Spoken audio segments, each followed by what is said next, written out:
everyone, today we have a tutorial that many of you have been asking for.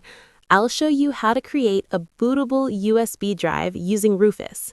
Whether you want to install a new operating system or run a diagnostic tool, having a bootable USB is a very useful skill. So let's get started. The first thing you need to do is download Rufus.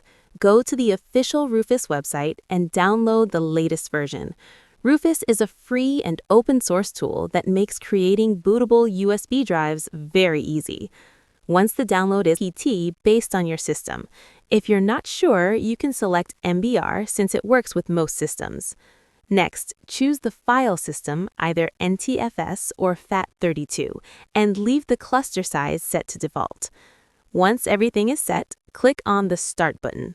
Rufus will show a warning that all data on the USB drive will be erased, so make sure you've backed up any important files.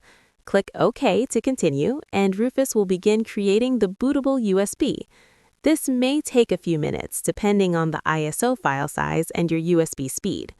When the process is finished, Rufus will show a ready message, meaning your bootable USB drive is ready to use. And that's it!